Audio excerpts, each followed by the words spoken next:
Hello friends, வணக்கம் and welcome to Tamilarasan review. இன்றைக்கி நம்ம சேனலில் ஒரு சயின்ஸ் ஃபிக்ஷன் ஃபேண்டசி மூவியாக ரிலீஸ் ஆகிக்கக்கூடிய அயலாம் படத்தை பற்றி தான் பார்க்க போகிறோம். இந்த படத்தை பார்த்திங்கன்னா ஒரு 5 வருஷமாகவே போராடி இந்த படத்தை இந்த டைமில் ரிலீஸ் பண்ணியிருக்காங்க. சிவகார்த்திகேயன் அவர்கள் பார்த்திங்கன்னா 4-5 வருஷத்துக்கு முன்னாடி வரைக்கும் ஒரு கிரிஞ்ச் மாதிரியான படங்கள் தான் கொடுத்துட்டு இருந்தாப்புல. இப்போ ஒரு ரீசெண்டாக அவர் நல்ல கான்செப்ட்லாம் செலக்ட் பண்ண ஆரம்பிச்சிருக்காரு. ஒன்லைன் என்னன்னு பார்த்துக்கிட்டிங்கன்னா, கார்பரேட் கம்பெனி ஒரு விஷயத்தை ரெடி பண்ணுறாங்க. ஸோ அந்த விஷயம் என்ன ஆக போகுது அப்படின்னா, உலகத்தையே அழிக்கக்கூடிய ஒரு விஷயமா மாறப்போகுது. இதை தடுக்கிறதுக்காக வேற்று கிரகத்திலேருந்து ஏலியன் ஒன்று பூமிக்கு வருது. அது பூமிக்கு வர்றது மட்டும் இல்லாமல் அதே டைமில் பார்த்திங்கன்னா இந்த பக்கம் சிவகார்த்திகேயன் அவர்கள் அவரோட கிராமத்தில் விவசாயம் கை கொடுக்காத நிலைமையில் அவர் சென்னைக்கு வேலைக்கு அவரோட ஃபேமிலியை பார்த்துக்க வேண்டிய ஒரு சுச்சுவேஷன் ஆகுது. ஸோ இந்த டைமில் 2 பேரும் ஏலியனுக்கும் சரி சிவகார்த்திகேயன் சரி எப்படி ஃப்ரெண்ட்ஸ் ஆகுறாங்க.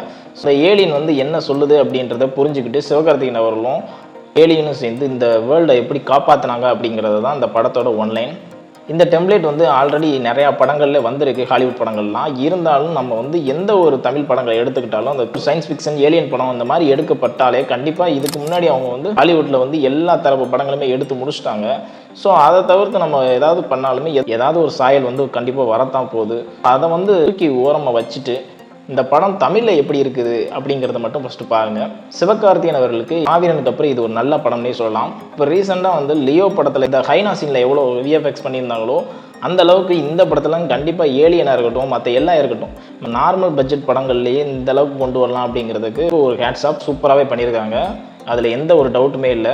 அது மட்டும் இல்லாமல் நிறையா இடங்களில் காமெடிகள் வந்தாலும் அதுவுமே பார்த்திங்கன்னா சிரிக்கத்தக்க காமெடிகளாக தான் இருக்குது. படம் ஃபுல்லாமே காமெடி ட்ராவல் ஆகிட்டு தான் இருக்கும். இதில் இருக்கிற ஒரே ஒரு மைனஸ் என்ன அப்படின்னு பார்த்தீங்கன்னா, கிளைமேக்ஸ் பார்த்திங்கன்னா ரொம்ப லென்த்தாக ஜவ்வாக எடுத்து கொண்டு போன மாதிரி இருந்துச்சு.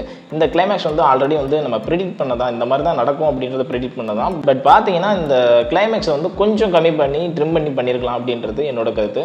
ஃபேண்டசி படம் பார்க்கணும், ஏலியன் சம்மந்தமான ஒரு படம் பார்க்கணும், சயின்ஸ் ஃபிக்ஷன் படம் பார்க்கணும் அப்படின்னு ஆசைப்படுறவங்க கண்டிப்பாக இந்த படத்தை போய் பாருங்கள்.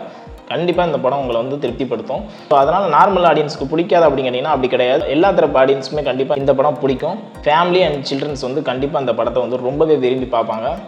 ஸோ என்னை பொறுத்த வரைக்கும் இந்த படத்தை பார்க்கலாமா வேணாமா அப்படின்னு கேட்டிங்கன்னா கண்டிப்பாக இந்த படத்தை போய் தியேட்டரில் பார்க்கலாம்.